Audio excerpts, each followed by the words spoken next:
Nah, Bapak Ibu udah baca bukunya Aminah Wadud ya. Itu buku yang paling terkenal ya dari dia ya, dan Aminah Wadud mengalami ini ya apa cukup banyak perlawanan ya, karena dia terutama yang bikin heboh adalah menjalankan fungsi ya, tugas sebagai imam ya di dalam sholat gitu, berkhotbah gitu ya. Itu di dalam kebanyakan komunitas Islam, wanita melakukan itu tuh nggak boleh ya. Yang melakukan tugas imam itu adalah laki-laki. Lalu juga di dalam kebanyakan masjid atau perkumpulan sholat begitu ya, biasanya tetap ada pemisahan ya antara tempat duduknya laki-laki dan wanita. Ya, kalau Bapak Ibu baca wawancara dengan Sabir Ali gitu ya, dia yang saya pasang juga di G-Class, itu dia juga memberikan alasan-alasan ya di dalam diskusinya kenapa praktek yang dilakukan di komunitas Islam itu seperti itu. Nah, tapi Aminah Wadud itu seorang scholars ya. Jadi dia bukan hanya melakukan prakteknya itu ya, yang dia juga masih lakukannya, tapi di dalam wawancaranya dia juga bilang tidak dengan sangat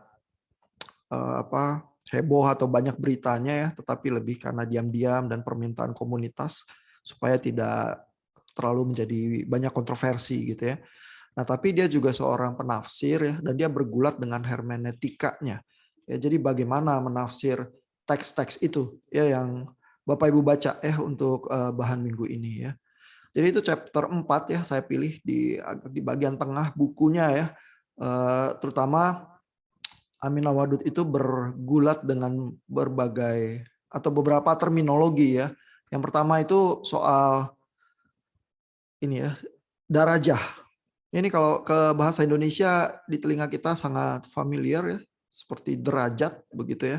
Dan kita juga langsung terbayang apakah perdebatannya derajat laki-laki itu lebih tinggi ya daripada derajat wanita. Ya, dan itu ayat yang diperdebatkan di situ ya adalah dari Al-Baqarah ya. Jadi dari ini ya, Al-Baqarah ayat 228. Ya, ini terjemahannya Aminah Wadud ya. Nanti kita bisa lihat terjemahannya dari web Quran dalam bahasa Indonesia untuk kita lihat ya. Women who are divorced shall wait, keeping themselves apart 3, ini dalam kurung monthly courses ya. And it is not lawful for them that they conceal that which Allah has created in their wombs if they believe in Allah in the last day. Jadi kalau diceraikan, mereka harus tunggu 3 bulan ya. Ini tampaknya terkait dengan persoalan nanti kalau mereka nikah lagi, anaknya tuh anak siapa gitu ya, karena persoalan anak, persoalan warisan itu persoalan yang diatur ya di dalam masyarakat itu. Terus kalau nggak jelas anak siapa gitu ya, karena cerai terus tahu-tahu langsung berhubungan dengan laki-laki lain, itu bisa terjadi dispute ya di dalam masyarakat. Nah, ini tampaknya terkait dengan hal itu sehingga diatur begitu ya. Lalu di bawahnya lagi, and their husbands would do better to take them back in that case if they desire a reconciliation. And do to the women are similar against them. Jadi kalau ternyata di dalam masa 3 bulan ini ya ingin baikan ya, itu bisa begitu ya. Jadi laki-laki bisa mengambil istrinya kembali begitu ya. Nah, masalahnya di belakang ini ya ada tambahannya gitu ya. Jadi and do to the woman are similar to the rights against them to the ma'ruf, and men have a degree ya. Kelihatan ini kata darajah ini juga diterjemahkan derajat ya. Men have a degree above them, them-nya feminin plural. Allah is mighty wise ya. Nah, coba kita lihat dulu ya terjemahannya web Quran.id ya ke dalam bahasa Indonesia ya. Lalu kita bisa lihat juga tafsir Kemenak ya yang terkait dengan hal itu ya. Ini saya share screen. Nah, ini dari web Quran ya. Dan para istri yang diceraikan dalam kurung wajib ya menahan diri mereka 3 kali kuru. Ya itu tadi diterjemahkan Amina Wadud 3 bulan jadi ya. Jadi 3 kali masa datang bulan ya supaya apa pasti bahwa udah 3 kali terus itu dia tidak hamil gitu ya. Ini masalah persoalan nanti anaknya itu anak siapa ya. Tidak boleh bagi mereka menyembunyikan apa yang diciptakan Allah dalam rahim mereka jika mereka beriman kepada Allah dan hari akhir. Dan para suami mereka lebih berhak kembali kepada mereka dalam masa itu ya, dalam 3 bulan itu jika mereka menghendaki perbaikan.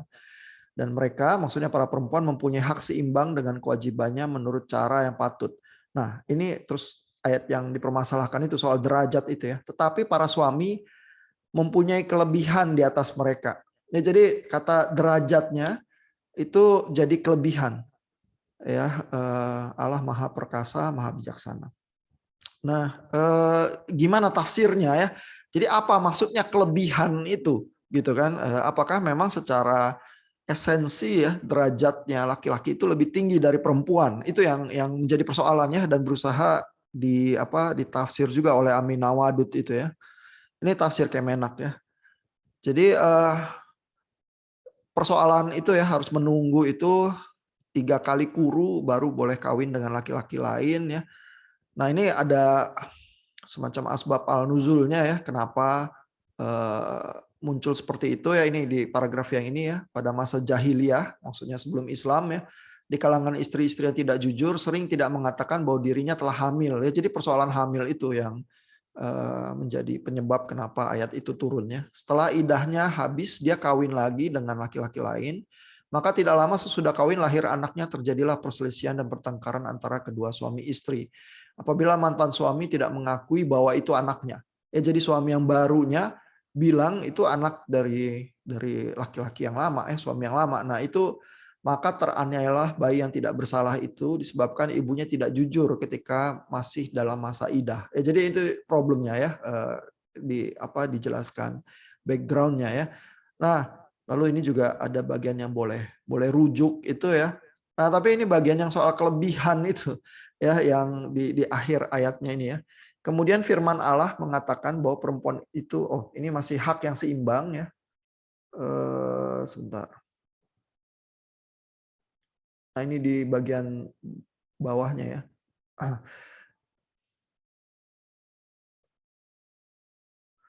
Iya, mempunyai hak yang seimbang dengan laki-laki dan laki-laki mempunyai kelebihan 1 tingkat dari istrinya.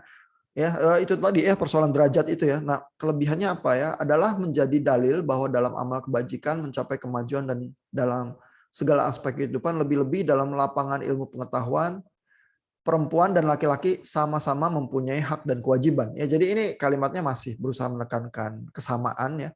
Meskipun demikian, hak dan kewajiban itu disesuaikan dengan fitrahnya. Ya, jadi kalau bilang fitrah ya, maka itu menjadi semacam esensi penciptaan begitu ya, baik fisik maupun mental. Umpamanya ya, seorang istri mempunyai kewajiban mengurus rumah tangga, mendidik anak-anak dan memelihara kesehatannya, menjaga kebersihan, rahasia rumah tangga dan lain-lain.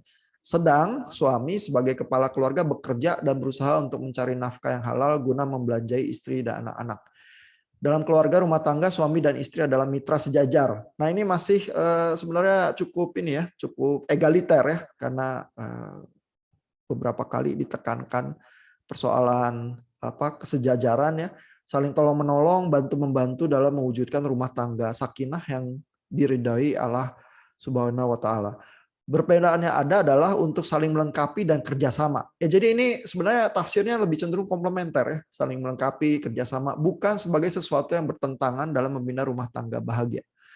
Meskipun nafkah keluarga merupakan kewajiban suami, bukan berarti istri tidak boleh membantu nafkah keluarga. Ya, jadi even katakanlah secara fitrah tadi dibilang bahwa laki-laki yang berkewajiban ya mencari nafkah.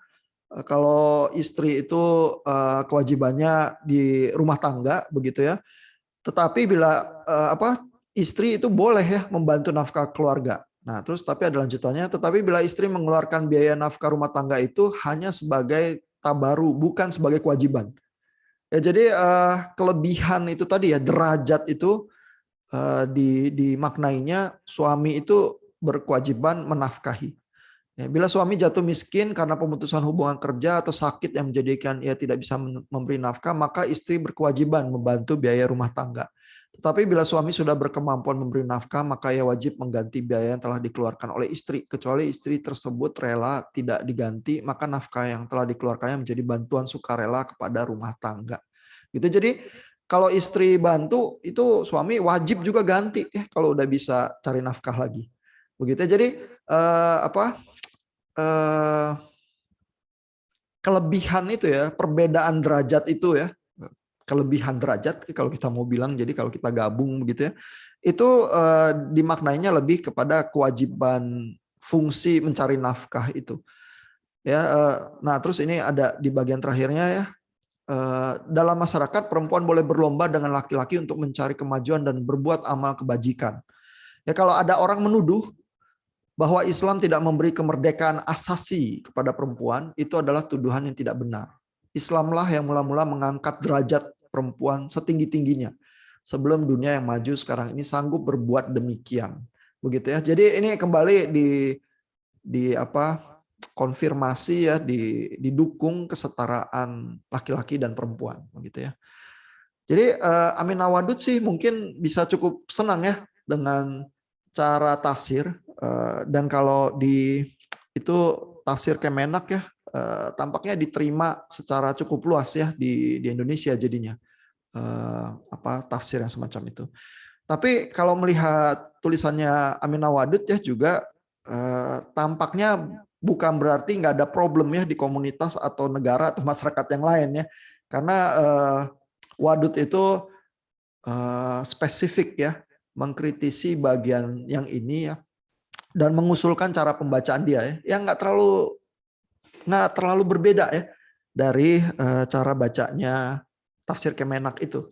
Ya, nah strateginya dia gimana? Karena sebenarnya ya kalau masyarakat itu patriarki ya, ini persoalan ayat ini kalau dianggap dimaknai sebagai laki-laki memang derajatnya ya, punya tingkat yang lebih tinggi daripada perempuan, bisa jadi nggak ada masalah di masyarakat yang patriarki ya, dan masyarakat pramodern kan sebenarnya suka tidak suka ya, kalau kita mau jujur kita akui itu memang patriarki begitu ya.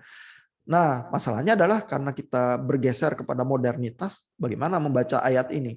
Jadi strateginya Wadud ya adalah berusaha kontekstual ya, sehingga membatasi ayat yang bunyinya menjelaskan perbedaan derajat itu melekat kepada konteks fungsi yang dekatnya saja. Jadi jangan sampai menggeneralisasi ya, gitu strategi bacanya Aminah Wadud ya. Nah ini misalnya ya, Wadud bilang ya, this verse has been taken to mean that a darajat exists between all men and all women in every context. Ya, jadi kecenderungannya kita baca kitab suci itu seperti seolah-olah di dalam vakum, itu kebenaran yang berlaku dari kekal sampai kekal begitu ya, itu absolut ya kalau mau pakai kata yang disukai oleh Bu Mili. Nah itu kecenderungan yang berusaha dibantah ya oleh Wadud. Jangan gitu, baca sesuatu itu absolutis begitu ya. Ini tidak demikian derajat itu ya, karena terkait di dalam ayat tertentu dan fungsi tertentu ya. However, the context of the discussion is clearly with regard to divorce. Men have an advantage over women, gitu ya. Dan Wadud tuh menerima ya, ini ada perbedaan derajat ya, tapi perbedaan derajat yang dibicarakan sebenarnya terkait dengan masalah perceraian ya, dan di dalam hal perceraian laki-laki punya kelebihan ya dibanding perempuan ya. In the Quran, the advantage men have is that of being individually able to pronounce divorce against their wives without arbitration or assistance. Jadi laki-laki bisa ya punya hak itu menceraikan wanita tanpa arbitrasi atau tanpa pihak yang lain. Begitu. Divorce is granted to a woman on the other hand only after intervention of an authority. Ya kalau buat yang wanita ini ya, yang di bagian bawah ya, due to the women are similar to the rights against them or responsibilities they owe with regard to the ma'ruf. Itu maksudnya yang wanita boleh juga ya menceraikan, tapi perlu ada arbitrasenya ya. Jadi ada pihak lain ya, misalnya hakim atau apa yang punya otoritas itu ya, dia nggak bisa dari dirinya sendiri. Kalau laki-laki bisa. Ya, dan Wadud itu berusaha mengusulkan strategi pembacaan yang kontekstual ya. Jangan anggap perbedaan derajat ini universal, berlaku untuk semua konteks, untuk semua laki-laki dan semua wanita. Enggak gitu. Ini bicara khusus soal perceraian itu ya. Nah, considering the details given, derajat in this verse must be restricted to the subject at hand. Ya, jadi terbatas di dalam konteksnya ya. To attribute an unrestricted value to one gender over another contradicts the equity established throughout the Quran with regard to the individual. Ya, jadi kalau kita mau generalisasi ya, bahwa secara gender memang ada perbedaan derajat begitu ya, maka itu melanggar apa ayat-ayat lain di dalam Quran yang egaliter ya, bahwa semua nafas, semua kehidupan yaitu boleh mendapatkan haknya sesuai yang apa perbuatan yang dia lakukan. Kan itu prinsip standar di Islam ya. Prinsip keadilan yang tertinggi itu ya, bahwa seseorang itu menerima sesuatu akibat kehidupan dan apa yang dia lakukan. Begitu ya. Jadi dan itu nggak bilang bahwa laki-laki sama perempuan beda ya di dalam hal itu ya, sehingga Wadud itu menariknya itu ke sana. Ya, di dalam keadilan Tuhan saja, Tuhan tuh tidak membedakan loh, memberikan pahala yang lebih besar kepada laki-laki atau perempuan gitu ya. Jadi ayat soal derajat itu harus dimengerti sebagai terkait dengan perceraian itu saja gitu ya. Nah, tapi terus dia bilang ini, yet the first is presumed to state what men have believed and wanted others to believe, that society operates hierarchically with the male on top. Ya, jadi tapi katanya Wadud ya, laki-laki dan masyarakat seringnya maunya membaca ayat itu untuk mengkonfirmasi apa yang mereka percaya dan apa yang mereka inginkan untuk percayai, yaitu bahwa masyarakat itu punya hierarki dan hierarki itu laki-laki yang di atas, perempuan itu di bawah. Nah gitu ya strateginya Wadud begitu ya. Which is kalau kita bandingkan dengan tafsir Kemenak tadi cukup dekat ya. Karena Kemenak juga bilang ya di dalam tafsirnya berusaha melekatkan persoalan perbedaan derajat itu bukan kepada esensi laki-laki, wanita dan gender ya, tetapi kepada kewajiban mencari nafkah. Ya, tadi kalau tafsir Kemenak strateginya ke situ ya, menempelkan ke konteksnya. Tapi kalau Aminah Wadud dia baca ayat itu lebih lekat ya.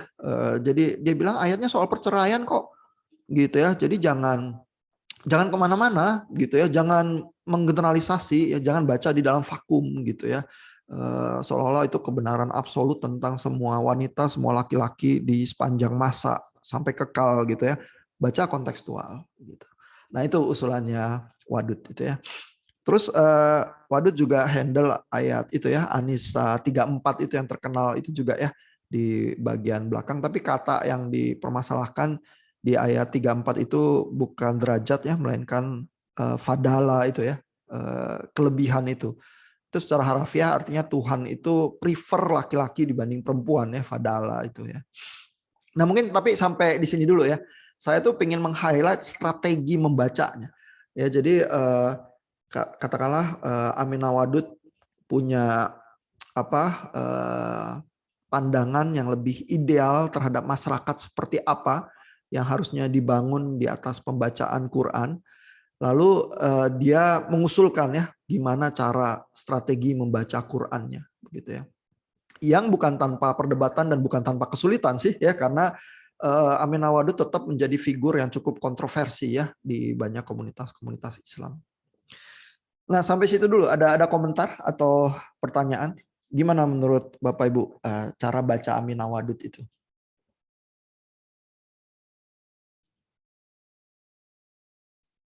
Silakan nih yang buka webcam nih, kebanyakan wanita-wanita nih. Kalau ada komentar, pertanyaan silakan. Yang laki-laki juga boleh.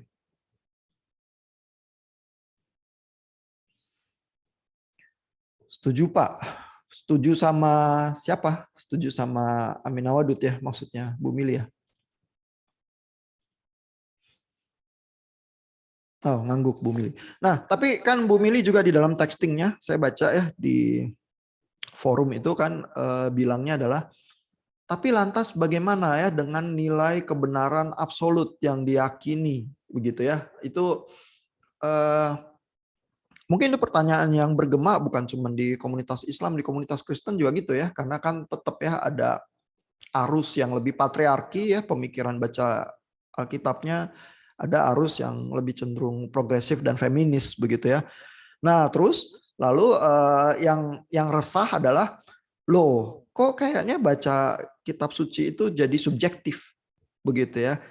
Saya inginnya pembacaan menjadi seperti apa, maka saya bisa geser cara baca itu, hermeneutik itu ke arah yang saya inginkan gitu ya, keresahan yang Bu Mili tulis itu ya. Yang padahal kita inginnya kebenaran itu, bukankah ini wahyu Tuhan, jadi harusnya absolut begitu ya. Nah, itu kata yang Bu Mili pakai itu. Jadi kalau pertanyaan itu kita lempar ke sini, jawabannya apa ya?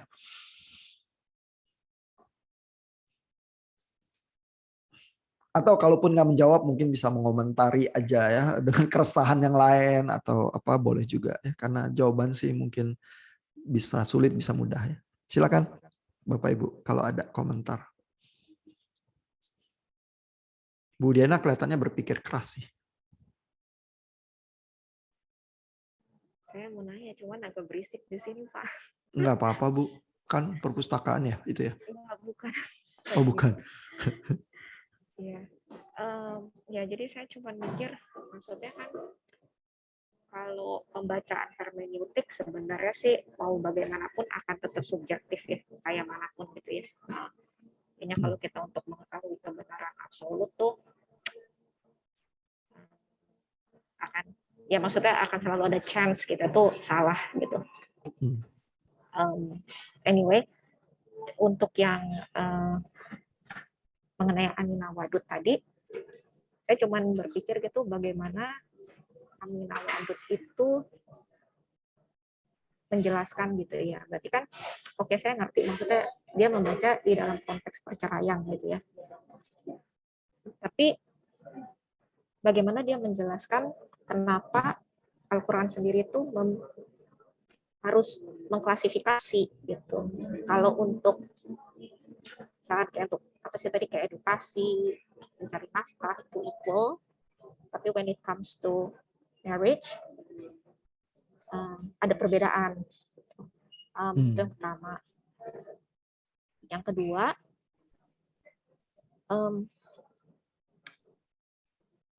saya lagi memformulasikan kata-katanya. Saya juga kurang paham gitu ya, kayak Amina Wadud itu melihat apakah konteksnya dalam konteks perceraian, tetapi apakah dia juga makin konteksnya itu juga pada saat itu aja, jadi pada saat ini juga pembacaannya bisa lain lagi gitu. Jadi paham nggak ya Pak maksud saya? Jadi kan itu ayat untuk perceraian, apakah terus nanti ada tambahannya pada saat itu gitu. Nanti ketika pembacaan perceraian pada saat ini tuh Amina Wadud itu berbeda lagi gitu kali ya maksudnya. Thank you. Ini interesting nih komentar-komentar ya Bu Diana. Yang pertama adalah tampaknya diterima ya kenyataan bahwa memang biar bagaimanapun tafsir itu jadi subjektif ya. Kebenaran absolut mungkin miliknya Tuhan gitu ya. Terus kalau kita tafsir ya kita selalu datang dengan sudut pandang tertentu begitu ya. Dan ada kesulitan-kesulitan yang muncul jadi ya. Tapi nggak apa-apa karena kita memang subjektif, tinggal kita harus berusaha consider ya mana tafsir yang lebih baik ya, lalu mana tafsir yang lebih relevan juga dengan konteks kita begitu ya. Nah terus keresahan yang kedua yang Bu Diana bilang adalah biar bagaimanapun tampaknya teks itu tetap ada kelembaman yang patriarki, ada sesuatu yang nggak bisa berubah ya karena teksnya memang lahir dari zaman medieval dan budaya yang patriarki gitu ya.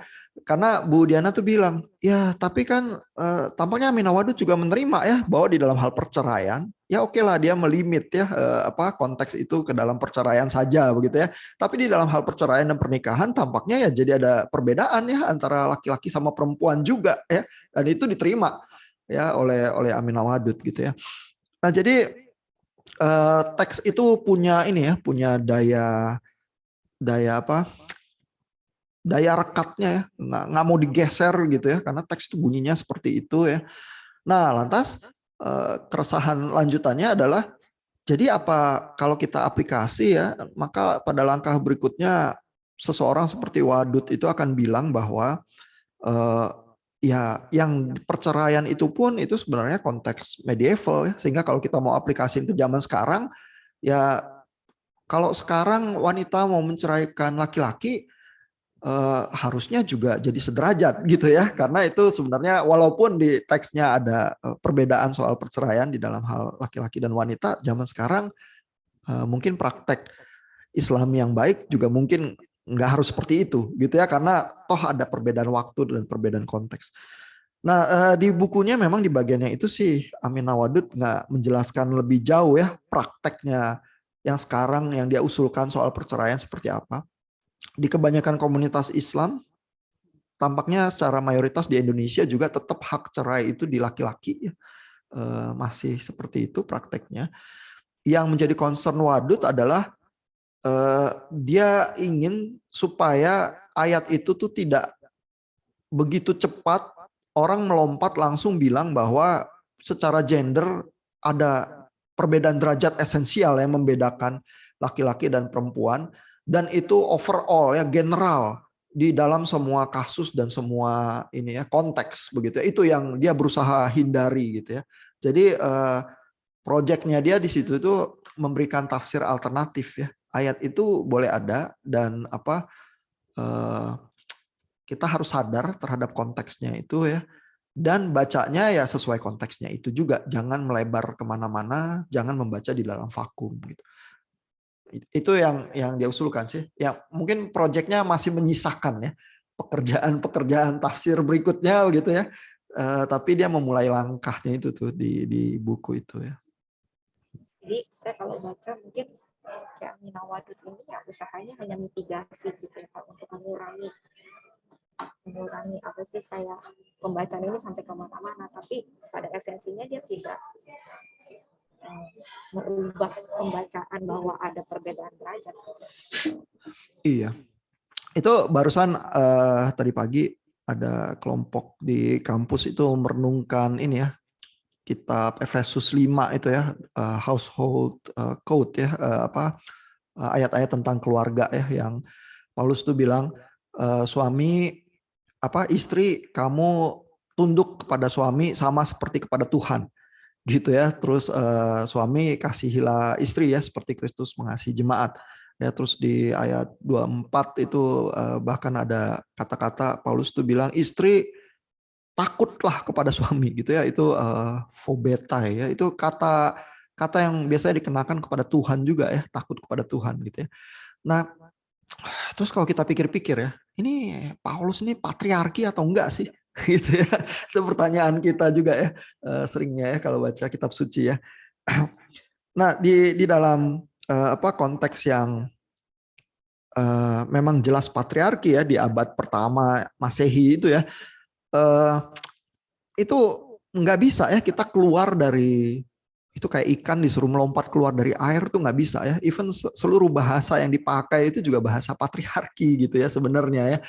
Nah tapi di dalam hal yang udah seperti itu pun Paulus sebenarnya bisa dilihat cukup revolusioner ya, karena sebenarnya kalau benar-benar mau patriarki ya, maka yang wanita atau istri itu nggak usah digubris, nggak usah disebut-sebut gitu ya, nggak usah dikasih tugas ya, ya suami aja. Ya suami kamu mengasihi istri seperti Kristus mengasihi jemaat. Istri, istri ikut suami. Udah selesai. Even nggak usah dibahas gitu ya. Karena approach yang semacam itu ya, misalnya muncul di Matius itu kan ayat yang soal perceraiannya, laki-laki tidak boleh menceraikan istrinya kecuali karena zina. Perempuan boleh nggak? Ya nggak disebut gitu ya, karena perempuan itu nggak ini ya, Dianggap nggak ada. Ya ada, manusia itu adalah laki-laki, gitu ya. Wanita itu miliknya laki-laki. Nah kalau di Markus ya, kita baca ayat yang serupa ya kayak gitu yang di Matius ya. Markus itu beda. Markus itu nyebut dua sisi. Ada suami, ada istri. Ya jadi kalau kalau tulisannya Markus ya bunyinya kalau suami menceraikan istri dan menikah dengan laki-laki lain dia berzina. Ya, istri kalau menceraikan suami menikah dengan laki-laki lain dia juga berzina gitu. Jadi imbang ya. Nah, ini juga perbedaan cultural ya yang kita bisa tangkap di teks gitu ya. Markus itu lebih egaliter ya. Matius itu bicara dengan komunitas Yahudi yang lebih patriarki gitu ya, dan pakai bahasa yang lebih patriarki itu ya. Markus itu kan temannya Barnabas sama temannya Paulus ya, keliling kemana-mana ya. Dan Paulus itu pelayanannya itu di Gentiles ya, bersentuhan dengan banyak budaya ya. Sehingga Paulus juga cenderung sebenarnya bahasanya itu walaupun di dalam dunia yang sangat patriarki dan konteks bahasa yang pasti patriarki, dia itu revolusioner. Dia berpikirnya sebenarnya lebih fleksibel ya, karena yang diadres laki-laki sama wanita. Even budak sama anak-anak. Ya, jadi itu revolusioner banget ya, budak nggak ada hak ya, nggak usah dibicarakan ya. Sebenarnya istri juga begitu gitu ya, tapi Paulus tuh address ya. Nah tapi hal-hal kayak gitu ya, kalau mau dibilang apakah pola berpikir Paulus masih tetap patriarki, tampaknya iya ya, nggak bisa ya ikan tuh disuruh keluar dari air tempat dia hidup ya. Sama kayak kita ya, kita juga punya jebakan-jebakan filsafat zamannya kita ya, yang kalau kita baca apa yang kita pikir atau tulis 50 tahun lagi atau 100 tahun lagi, kita bilang, oh iya ini masyarakat kuno berpikirnya kayak gitu ya, disuruh lihat keluar dari itu, konteks itu nggak bisa, dan kita berbicara dalam bahasa itu juga gitu ya. Nah jadi pergulatan kita ya, dilemanya tafsir itu memang begitu ya. Kalau kita, dan kesulitan-kesulitannya sebenarnya ini, kalau kita mengakui ya bahwa di dalam teks itu bergelimang juga culture gitu ya, eh, ada perasaan resah ya bahwa seolah-olah kita itu merendahkan kitab suci. Bukankah kitab suci harusnya kekal ya, atau absolut ya, atau apalah kata yang kita suka pakai, atau ineran ya, kalau kita berusaha menekankan ineransi atau apa gitu ya. Loh, tiba-tiba sekarang kelihatan penulis-penulis kitab suci itu kok ini ya terlalu larut ya di dalam budaya dan di dalam konteksnya, dan nggak bisa melihat keluar dari masyarakat itu. Tapi kan itu sebenarnya sangat manusiawi ya.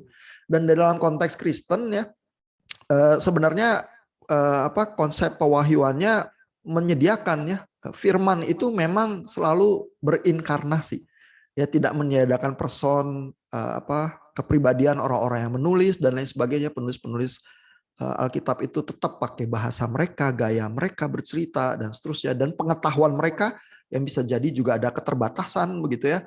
Nah, kalau buat teman-teman yang dari komunitas Islam mungkin lebih sulit ya dilema itu ya, karena Islam diyakininya kekal dan turun dari surga sendiri ya, sehingga kecenderungan membaca di dalam vakum ya, bukan di dalam sesuatu yang lebih kontekstual, mungkin lebih besar dorongannya begitu ya, sehingga mungkin gerakan yang seperti Fazlur Rahman atau Nurcholis Majid ya untuk membaca secara kontekstual itu lebih berat ya ini ya perjuangannya ya, dibanding misalnya di dalam komunitas Kristen. Karena di dalam komunitas Kristen firman itu selalu terinkarnasi sih ya, selalu berbalut dengan konteks ya, dan dalam hal ini budaya. Nah cuman kadang-kadang orang Kristen juga nggak mau lihat ya, atau nggak mau mengakui karena merasa itu nanti merendahkan kitab suci dan terasa mengancam ya, bahwa kok kitab suci bukan kebenaran yang absolut semacam itu begitu ya, melainkan larut juga di dalam budaya ya, sehingga kita harus hati-hati baca budayanya itu secara kontekstual, apalagi begitu kita mau lompat aplikasi ke zaman sekarang. Jadi dilemanya tuh itu tuh ya, baik di komunitas Islam dan Kristen kita menghadapi dilema yang sama tuh waktu hermeneutik. Iya, menjawab pertanyaan Bu Diana nggak? Atau cuma sekedar menegaskan keresahannya ya sebenarnya ya? Ya, kalau saya lihat berarti dari usaha ini yang lebih kontroversial itu ya mencoba membaca dengan konteks ya. Karena ya itu tadi dipercaya itu maksudnya Al-Quran itu sudah ada dan tidak ada perubahan untuk istilah. Iya, iya. Ya bisa dibilang penilaian Budiana itu benar ya bahwa Amin Nawadud berusaha melakukan mitigasi, bisa dibilang gitu ya. Tapi juga di dalam hal memberikan pembacaan baru itu ya membuat bahwa teks itu bisa punya relevansi yang lebih baik ya di dalam konteks yang masa kini ya, itu juga sih yang diusahakan oleh pembaca-pembaca feminis ya seperti Amin Nawadud itu sih. Ya. Thank you Bu Diana untuk komentar-komentarnya. Apa masih ada pertanyaan lagi? Keresahan susulan? Oke. Ya, dari teman-teman yang lain mungkin ada yang ingin komentar atau pertanyaan? Kalau enggak kita lihat sedikit dari ini ya. Bagian yang Anissa ayat 34 ya, yang berikutnya tuh ya.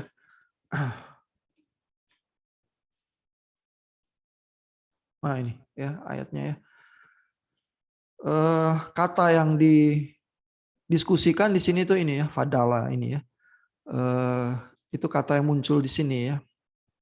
Men are ini ya, kawamuna ala women gitu ya. Ini sengaja juga ditulis di dalam bahasa aslinya ya, karena begitu diterjemahkan seringnya udah terjadi tafsir begitu ya. Jadi ini disodorin bahasa aslinya oleh Wadud ya. On the basis of what Allah has preferred ya, itu fadalah some of them over others ya. Jadi yang waktu kita baca Anisa ya, terjemahan bahasa Indonesia itu adalah Allah memberikan lebih kepada yang satu dibanding yang lain ya, dan ini dipahaminya adalah kepada laki-laki lebih dibanding kepada perempuan ya. Jadi ayatnya tuh begitu ya. Ini yang pernah kita diskusikan juga dari Anissa ya. Nah, lalu gimana strateginya ya membacanya? Waktu Bapak Ibu lihat ayat itu, misalnya Abdel Halim ya, yang terjemahan Quran dari Oxford itu yang Bapak Ibu baca, strateginya adalah membaca kata be itu ya. Ini be, ini yang bisa ditafsir sebagai karena begitu ya.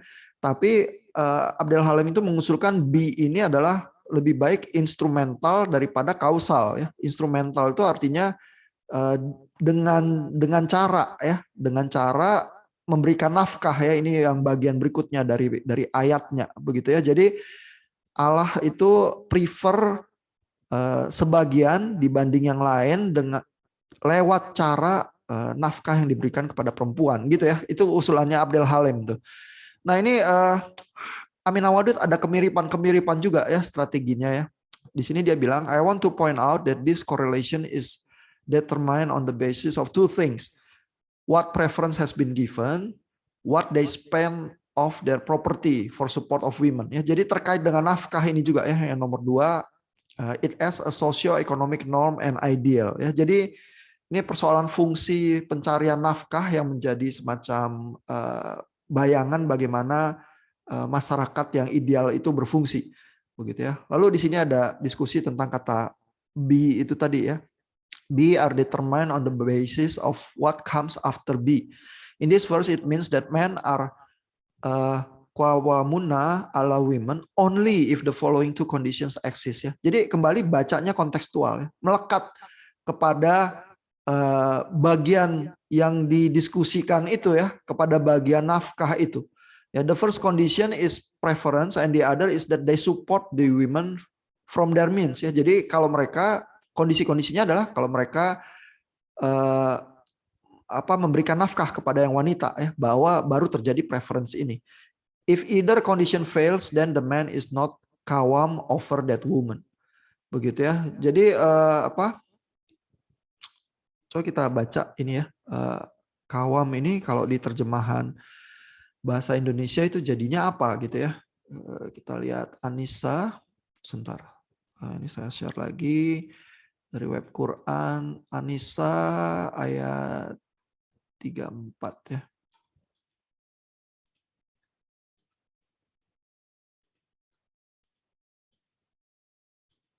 Nah, ini ya.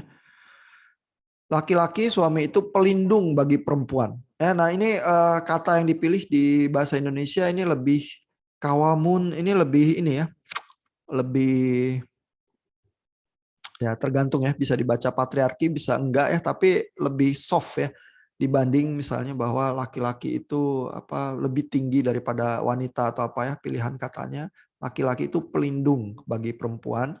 Lalu bagian ayat berikutnya karena Allah telah melebihkan sebagian mereka atas sebagian yang lain ya itu. Dan cara bacanya apa Amina Wadud kembali adalah lihat konteks dekatnya ya. Jadi strateginya mirip, itu soal pencarian nafkah. Ya jadi kalau mungkin kalau ditanya Amina Wadud akan dengan cepat membenarkan ya kalau di dalam keluarga modern yang wanita itu nafkahnya lebih besar daripada yang laki-laki, maka berdasarkan ayat itu kondisinya adalah yang wanita yang kawamun terhadap yang laki-laki begitu. Ya. Jadi bacanya Amina Wadud sangat kontekstual gitu ya. Nah, itu ya mungkin ya bagian-bagian yang penting dari Amina Wadud yang ingin saya tunjukkan. Mudah-mudahan menjadi ini ya, menjadi apa? Inspirasi kali ya bagaimana kita bisa membaca teks itu dengan lebih kontekstual ya. Misalnya ini ya, ayat yang kita hadapi juga di 1 Timotius 2 ya, yang Paulus itu bilang wanita itu jangan mengajar laki-laki gitu ya. Terus habis itu ini lagi Paulus kasih alasan teologisnya lagi karena wanita itu yang lebih dahulu berdosa begitu ya. Nah, itu langsung mengacu kepada kejadian ya. Terus langsung kita jadi bisa membaca itu sangat patriarki ya. Nah, lihat. Ini ada gender yang lebih berdosa, ada gender yang lebih suci. Begitu ya. Dan itu juga ada ya kebiasaan-kebiasaan tertentu di dalam sejarah ya itu yang memperlihatkan bahwa kalau dosa itu dilekatkannya kepada kewanitaan ya lebih sering ya dibanding kepada yang lebih maskulin gitu ya. Nah, itu jadi bisa ya terbacanya seperti itu ya. Terus prakteknya adalah ya nggak boleh pendeta wanita. Jadi ya pendeta itu harus laki-laki gitu ya. Nah, untungnya di kebanyakan gereja di Indonesia sih, misalnya di Manado gitu ya, secara statistik 70% pendeta itu wanita malah. Begitu ya. Jadi sebenarnya terbuka kemungkinan yang lebih luas ya di Indonesia sih terhadap pembacaan-pembacaan yang cenderung tidak patriarki begitu ya. Nah, tapi cara baca ayat itu gimana? Ya, pembaca-pembaca yang feminis ya. Misalnya kalau Bapak Ibu baca komentarinya Thomas Long ya dari Emory University, dia akan bilang ya lekatkan kepada konteksnya ya. Sama ya sebenarnya strateginya mirip ya sama Amina Wadud juga ya. Itu jemaat yang diadres oleh surat 1 Timotius 2 itu ada problem ya. Dan problemnya itu melibatkan bahwa bisa menjadi lebih parah ya kalau wanita itu yang sibuk mengajar ke sana kemari gitu ya, malah menuang bensin ke dalam pertikaian yang memang sudah bisa cukup serius ya di jemaatnya ya, sehingga nadanya Paulus itu cenderung agak tinggi di situ ya. Padahal Paulus tuh sebenarnya di dalam pelayanannya itu cenderung bekerja sama dengan banyak wanita ya, Priscilla, Aquila ya, Lydia yang sering bawa surat-suratnya dia juga gitu ya. Dan terutama kali banyak ya wanita-wanita yang punya status sosial yang sangat tinggi ya, sukses, mungkin juga janda ya, tapi yang berada begitu ya, bisa meminjamkan rumah untuk Paulus untuk pelayanannya gitu ya. Itu yang menjadi pendukung-pendukungnya Paulus. Sebenarnya tanpa bantuan mereka mungkin pelayanan Paulus itu akan sangat kesulitan begitu ya. Jadi Paulus tuh nggak sampai pokoknya wanita nggak boleh gitu ya, harus laki-laki. Dia tuh nggak yang patriarki seperti itu. Nah, tapi kondisi di 1 Timotius 2 itu tampaknya membutuhkan respons yang semacam itu ya, terutama kalau kita lihat di dalam budaya yang patriarki kan tetap yang lebih sering dan lebih leluasa akses kepada pendidikan dan lain sebagainya laki-laki. Ya, jadi bisa dibayangkan kalau yang wanita yang tidak terlatih terus kemana-mana mengajar ya, terus ini gerejanya di dalam situasi mungkin konflik ya, juga di dalam bahaya perpecahan gitu ya, terus wanita yang kemana-mana ngajar gitu ya, sehingga komentarnya jadi begitu ya di ayat yang kita baca gitu ya. Nah, jadi ya Thomas Long itu mengusulkan bacanya di dalam konteks juga. Ya, jadi jangan baca itu sebagai sesuatu kebenaran absolut di dalam vakum yang berlaku untuk semua konteks sama rata gitu ya. Nah, jadi justru jangan-jangan kalau kita membaca di dalam vakum mencari kebenaran absolut itu strategi hermeneutik yang bisa bermasalah ya. Karena sebenarnya Alkitab itu kan dan juga kitab suci Quran juga ya. Jadi banyak kitab suci itu punya voices itu tuh suara itu complicated ya. Kenapa? Karena kehidupan itu sendiri juga complicated gitu ya. Kalau kitab suci memang berbicara dari dalam kehidupan ya, untuk mengadres, merespons karya Tuhan di dalam kehidupan yang real gitu ya. Suara-suara di dalam kitab suci itu seringnya juga complicated.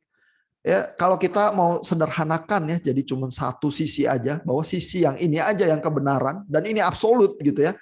Kita tuh bisa menindas suara-suara yang lain gitu ya, yang juga sebenarnya ada di kitab suci juga, tapi di dalam skema berteologi kita, di dalam sistem teologi kita anggap nggak relevan gitu ya. Nah kalau yang kecenderungan membaca di dalam vakum yang absolut bisa punya bahaya itu sih. Ya, jadi membaca kontekstual itu lebih sulit ya, lebih membuat resah dan lebih menuntut penggalian-penggalian gitu ya, bahwa tidak langsung tubruk literal, lalu aplikasinya literal juga begitu ya. Jadi butuh latihan juga sih. Ya, sehingga kalau masyarakat awam memang cenderungnya kalau baca sih cenderung literal ya, lo tertulisnya begitu kok gitu ya. Nah ini jadi tergantung nih mahasiswa yang kuliah di seminari terus keluar baca teksnya apakah bisa ya menolong dan membantu jemaat ya ke dalam pembacaan-pembacaan yang lebih kaya ya, yang jadi bisa mengadres permasalahan-permasalahan di masyarakat itu juga dengan lebih realistis ya sebenarnya ya, dan lebih efektif begitu ya. Dan kan kita meyakini ya pembacaan kitab suci itu memang membentuk masyarakat yang kita hidupi itu. Ya, sehingga ini hal yang serius ya, baca kitab suci ya di agama apapun sebenarnya. Dan kita lihat ya penafsir-penafsir itu, para mufasir itu berjuang ya sama-sama ya melakukan ijtihad ya. Dan kita bisa ya mengagumi juga ya Muslim scholars juga yang berusaha membaca Quran, membawanya menjadi relevan di zaman sekarang ini gitu. Ya, mungkin ya ini udah mau deket 1 jam juga. Ada pertanyaan dulu? Sebelum mungkin saya ajak lihat beberapa ini ya bagian-bagian dari pikirannya Cak Nur ya, yang minggu lalu terlewat ya karena kita diskusi yang lain. Diskusi yang sangat penting juga ya minggu lalu itu ya, bagaimana merenungkan, menginternalisasi apa yang terjadi ya di kuliah ini. Jadi nggak apa-apa, itu bukan satu kerugian ya. Cuman kalau masih ada waktu dikit nanti saya tunjukin sedikit pikiran-pikiran Cak Nur dan Gus Dur ya. Ada pertanyaan dulu sejauh ini, komentar?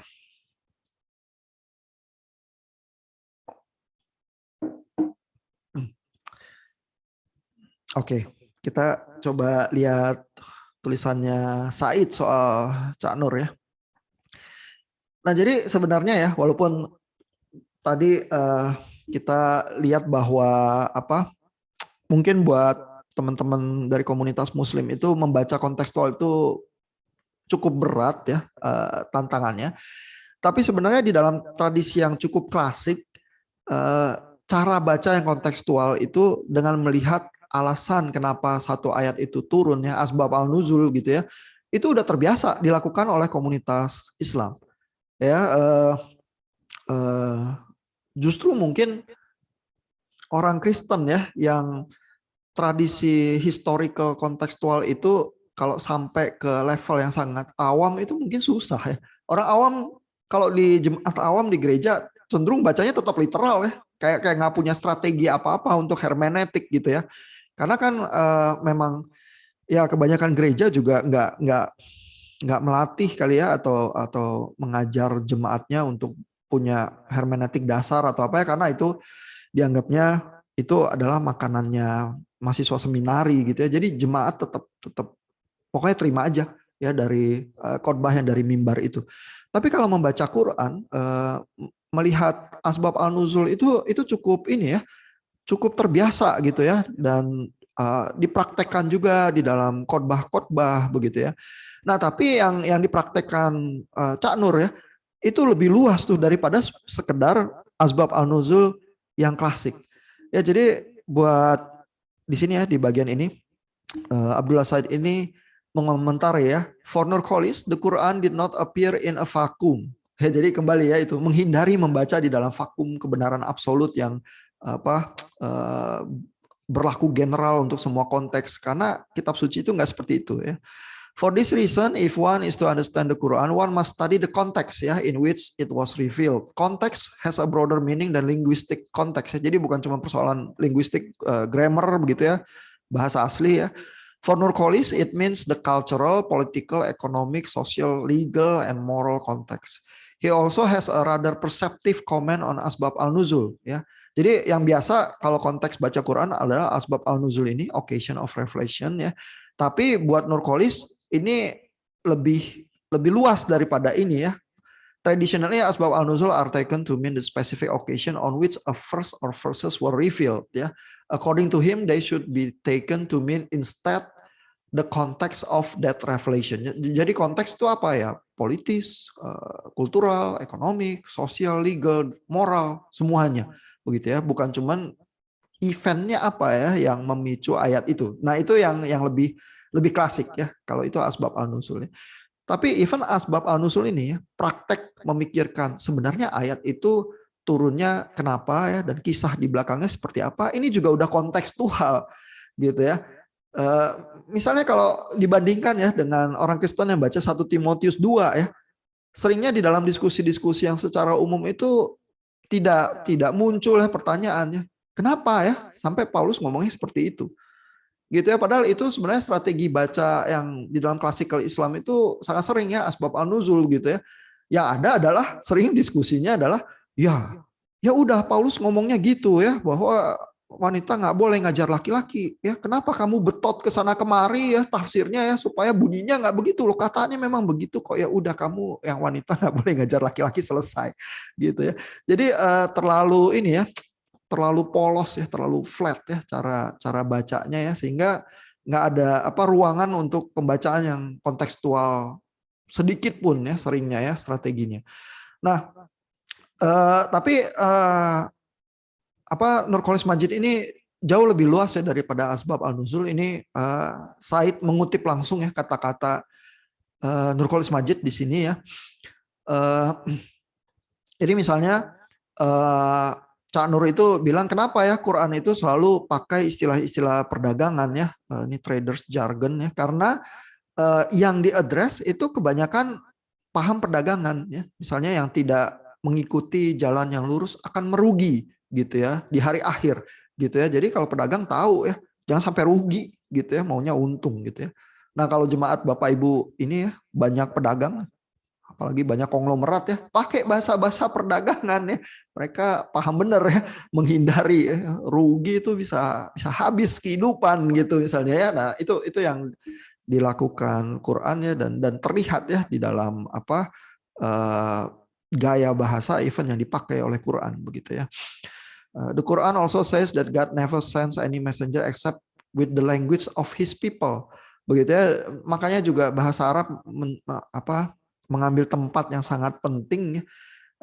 Dan juga dimaknai pemilihan bahasa Arab itu karena ingin mengadres secara kontekstual umat yang memang membutuhkan firman pada saat itu ya. Jadi dan itu juga mencakup budayanya ya di dalam pembacaan itu ya, sehingga kalau ada budaya yang memang ada konteks patriarki dan lain sebagainya, kita juga bisa punya sensitivitas ya waktu melakukan pembacaan.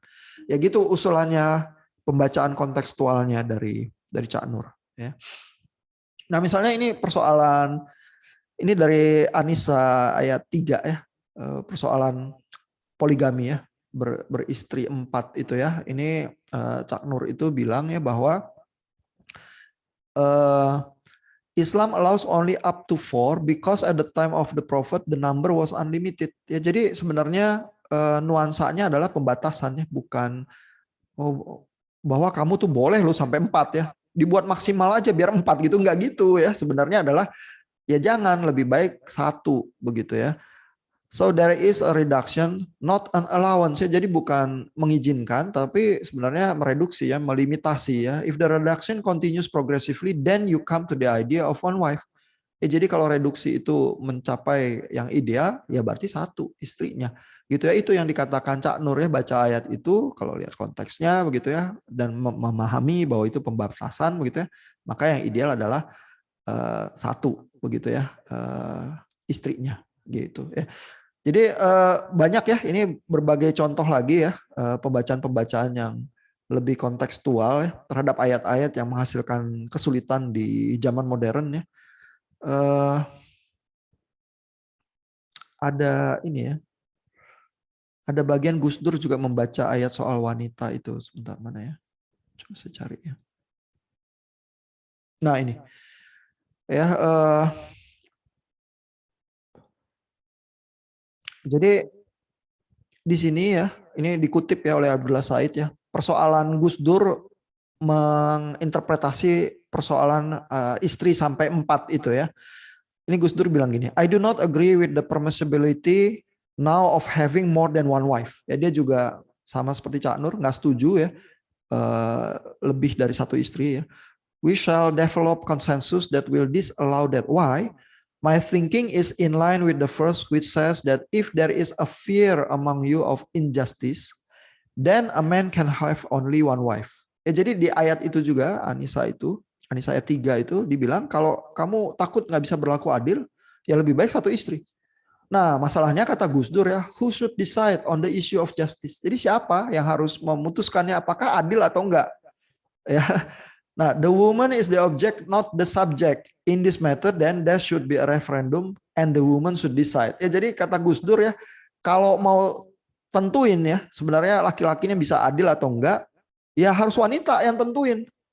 Jangan laki-laki gitu ya. Jadi wanitanya jangan dijadiin objek, wanita yang harus jadi subjek ya. Kalau sampai ada diskusi ini soal keadilan gitu ya, wanita yang harus menentukan gitu ya. Dan mungkin kalau harus masuk pengadilan ya, hakimnya wanita aja gitu ya, khusus untuk kasus-kasus poligami dan perceraian gitu ya misalnya ya. Mungkin Gus Dur akan dengan cepat ya setuju ya hal-hal semacam itu, karena oke, kalau kriterianya kita soal keadilan ya, yang menentukan harus wanita gitu. Jadi itu strategi bacanya yang lebih kontekstual ya terhadap ayat-ayat yang mungkin bisa sulit ya di dunia modern. Itu Cak Nur sama Gus Dur juga punya semangat yang sama ya seperti Amin Nawadud, berusaha mengusulkan alternatif-alternatif pembacaan yang bisa lebih menolong umat ya di zaman yang modern ini.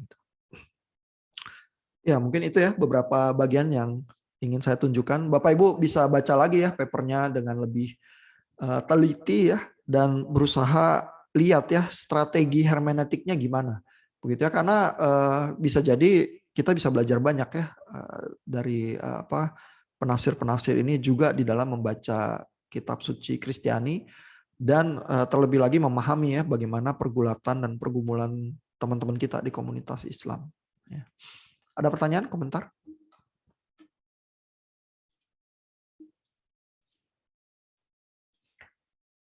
Nah, pertanyaan Bu Mili ya soal bagaimana dengan kebenaran absolut itu, apakah terjawab dengan cukup memuaskan oleh Gus Dur, Cak Nur, dan Amin Nawadud, atau masih ada keresahan tambahan? Bukan ada keresahan tambahan sih, tapi sebenarnya sudah menyadari dilema-dilema itu gitu dari awal. Jadi memang hanya memunculkan lagi pertanyaan itu karena pas baca teks Amin Nawadud ini, sisi itu, sensitivitas di sana yang yang muncul gitu ketika ikut cara dia, karena secara pribadi saya setuju tuh dengan cara Amin Nawadud ketika dia melihat dari konteks, dan konteks itu pun bukan masalah konteks dunia pada masa kini gitu. Menurut saya argumentasi yang dia paparkan itu lebih ke konteks yang terikat pada teks, seperti yang kata Bapak itu masih terikat lah pada teks. Dan buat saya itu sebenarnya nggak masalah gitu secara pribadi gitu ya. Tapi memang karena cara dia yang hermeneutik seperti itu yang dilematis sampai sekarang, jadi akhirnya saya ini bisa dipertanyakan lagi. Mungkin saya memposisikan diri kalau sebagai kaum Islam yang membaca tulisan Aminah Wadud, ya kalau saya jadi kaum Muslim, saya mengkritisi akan masuk ke area sana lah. Apakah secara nggak langsung Aminah Wadud dalam tanda kutip mempertanyakan otoritas Quran juga gitu, atau mungkin bisa kalau ditarik ekstrim itu ya sampai menyesatkan gitu, kalau sampai dari kaum yang, maksudnya kalau kita yang benar-benar fanatik gitu ya, fanatik Muslim dan membaca tulisan Aminah Wadud gitu, mungkin akan seperti itu. Jadi saya rasa isu yang bisa yang disinggung itu di masalah standar kebenaran dan bagaimana mereka mempertahankan penafsiran yang konvensional gitu, yang selama ini mereka pegang. Sekalipun sebenarnya konteks saya rasa sekalipun Quran ditulis pada konteks tertentu pada masa waktu itu, tapi isinya itu pun sebenarnya nggak semata-mata terikat pada satu konteks gitu. Kalau mau diperdebatkan pun masih bisa gitu. Itu masih ditemukan ayat-ayat yang ada prinsip-prinsip umum kok yang terimplikasi dari ayat-ayat ini gitu. Itu sih. Tapi ya pas baca tulisan Aminah Wadud, balik lagi gitu, saya make sense gitu. Saya lebih setuju dengan cara interpretasi Aminah Wadud. Sekalipun saya bukan Muslim dan bukan bermaksud untuk pro kontra siapa gitu. Thank you, Pak.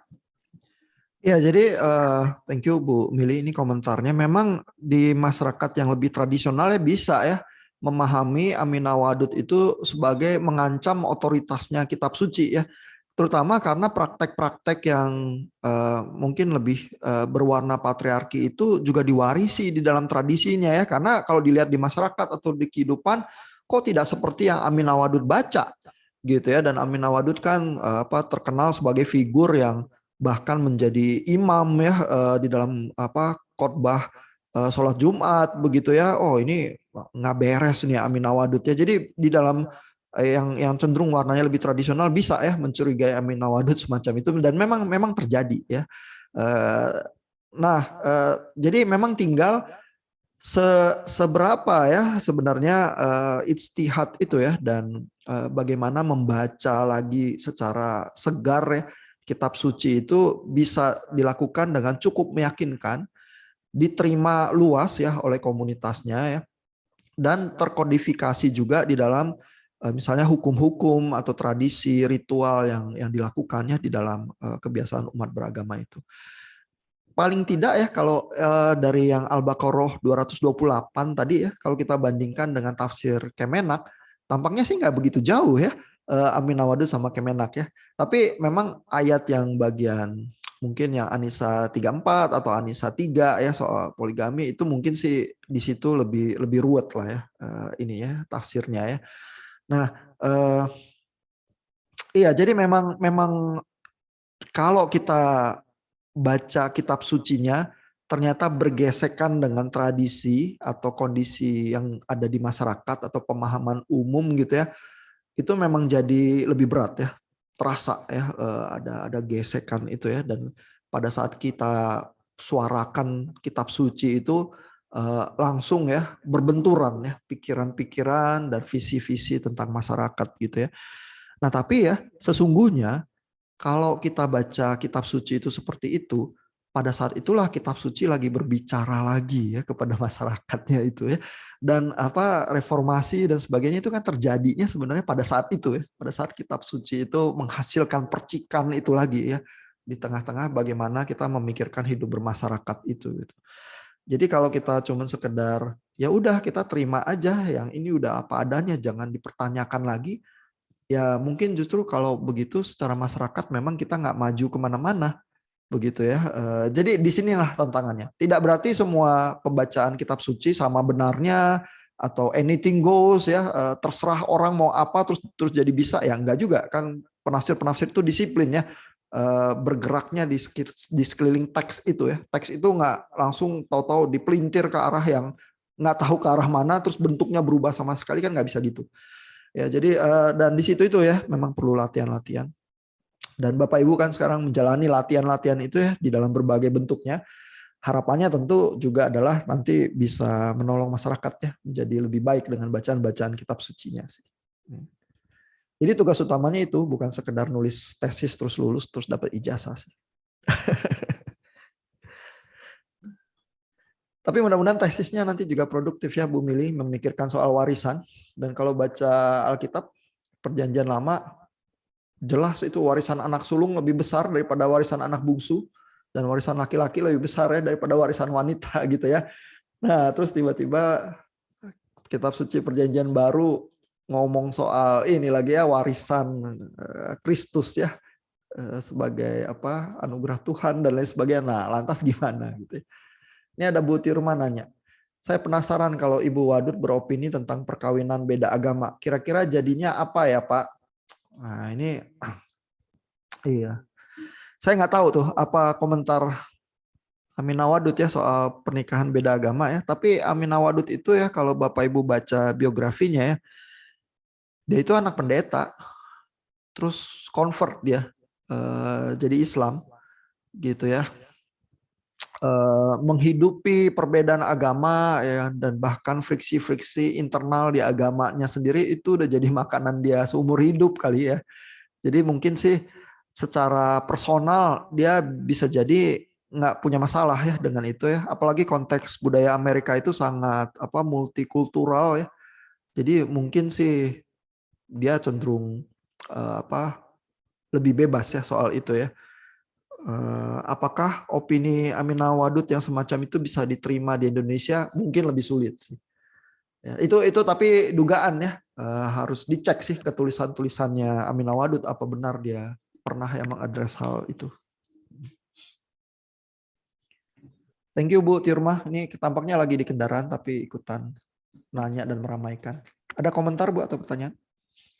Apa-apa, saya cuman mikir aja sih Pak, kalau misalnya jalur pikirannya dia hampir sama seperti Gus Dur dengan Cak Nur, mestinya kan berarti nggak masalah, tapi dengan apa namanya, bukan dengan pengalaman pribadinya ya, tapi dengan pemikiran yang lebih tadi mendekati kepada kebenaran yang kalau Gus Dur kan bilangnya ya nggak apa-apa, silakan aja, itu justru jadi batu ujian apakah seseorang itu benar-benar beriman dengan apa, dengan imannya gitu. Jadi berarti kan pendidikan iman itu yang harus diperbaiki gitu. Jadi saya mungkin berarti di situ ada pembedaan sedikit ya dengan kalau tadi kan kayaknya hampir sama kok cara membacanya, tapi terus kalau dari sini berarti titiknya agak berbeda, berarti saya pikir ada yang berbeda di antara tata cara membacanya beliau-beliau itu.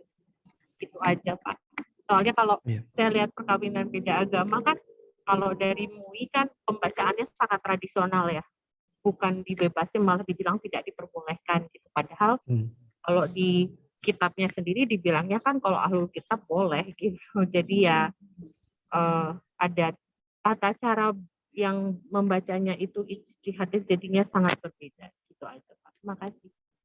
Ya, saya rasa pembacaan Quran yang secara umum memang dibilang ahlul Quran tuh ahlul kitab boleh ya. Jadi dengan kata lain kalau yang Islam nikah dengan yang Kristen atau yang Yahudi sebenarnya oke-oke aja ya berdasarkan ayat-ayat Quran tertentu ya sebenarnya ya. Nah tapi iya, saya rasa kebanyakan komunitas agama di Indonesia melihat itu sebagai kesulitan ya. Bukan cuma di Islam tapi di Kristen juga gitu sih. Pada kenyataannya memang akhirnya kalau mau nikah beda agama perlu semacam mungkin kedewasaan yang lebih tinggi ya, karena potensi konfliknya lebih banyak ya. Karena memandang visi-visi kehidupan itu terus bisa jadi ada perbedaan-perbedaan yang kalau nggak bisa diselesaikan itu potensi konflik ya, nanti terakumulasi gitu. Iya, tapi itu ide yang menarik ya untuk mungkin lain kali kita bisa coba ya cari teks-teks tertentu yang soal nikah beda agama gitu ya.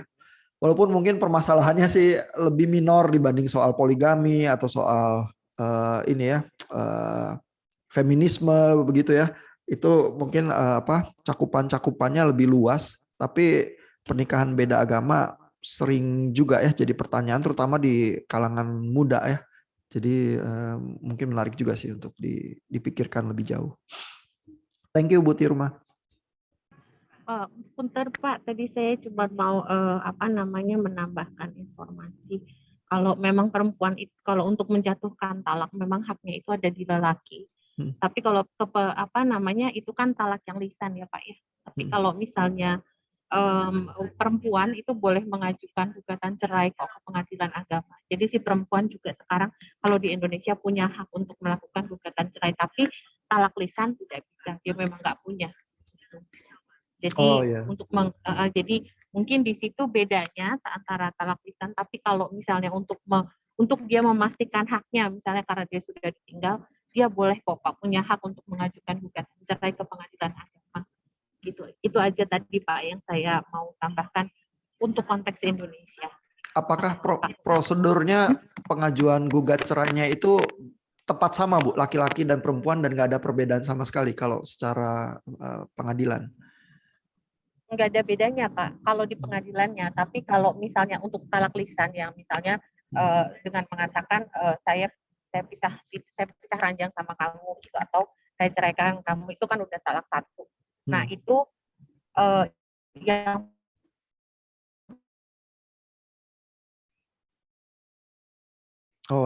ini terputus nih Bu Tirma. Cuma hak laki-laki aja, nggak arti bercerai, tahu saya ya. Oke. Kalau laki-laki bilangnya itu, tapi yang cerai lisan, kalau yang di pengadilan prosedurnya sama aja Pak. Oke.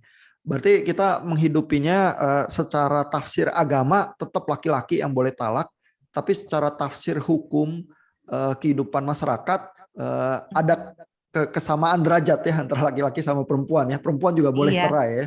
Iya, itu ijtihad yang untuk di Indonesia Pak.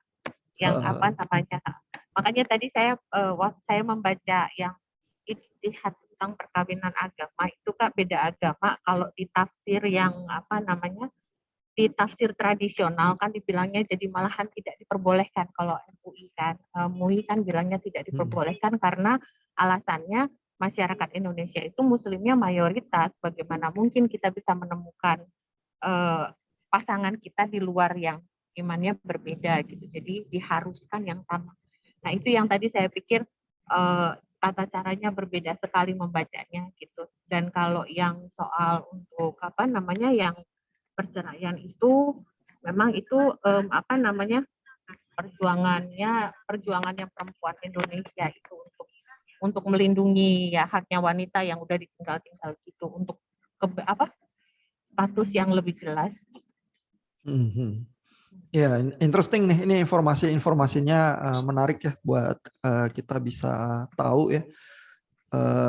Dan argumennya MUI itu menarik juga ya, bahwa kenapa harus nikah beda agama kan begitu ya, karena menemukan pasangan yang sama agama pasti bisa gitu ya, nggak akan ada kesulitan kan, mayoritas gitu ya. Iya betul Pak, jadi makanya harus jadi wajib. Maka walaupun dikatakan di Al-Quran boleh, akhirnya di MUI bilang ya nggak boleh. Itu kan berarti ijtihad dengan pendekatan yang sangat tradisional dan ketat gitu. Iya, jadi kalau MUI ya di dalam pendekatan bagaimana merumuskan hukum Islam, mereka pakai sesuatu yang disebut ijma. Ijma itu jadi konsensus ulama ya. Itu kalau padanannya di dalam tradisi sejarah gereja seperti konsili begitu ya. Jadi satu komunitas, dan MUI menjalankan fungsi itu ya. Itu ijmanya yang mereka keluarkan, sehingga menghasilkan semacam hukum atau kebenaran yang bisa menuntun kepada kehidupan Islam gitu. Nah, jadi interesting sih. Makanya yang nikah beda agama juga menghadapi banyak kesulitan ya. Biasanya artis atau apa kita lihat ya, jadi banyak gesekan juga ya jadinya ya. Ini waktu kita udah habis nih, udah injury time banyak ya. Jadi tampaknya kita harus berhenti sampai di sini. Minggu depan bacaan kita dari Kesia Ali ya, dan dari Nina Nurmila, masih juga isu-isu wanita. Jadi pasti cukup menarik buat Bapak Ibu. Lalu minggu depan juga habis pembacaan dan texting, nanti hari Seninnya kita akan lakukan dialog atau debat yang terakhir ya, yang main Poseidon lawan Avengers, begitu ya, dan Avengers yang akan servis nih. Jadi kita tunggu juga, mestinya dengan seluruh materi yang Bapak Ibu udah baca di semester ini, perdebatan terakhir itu akan sangat-sangat menarik sih ya. Oke Bapak Ibu, kita sampai di sini, kita ketemu lagi di texting dan minggu depan.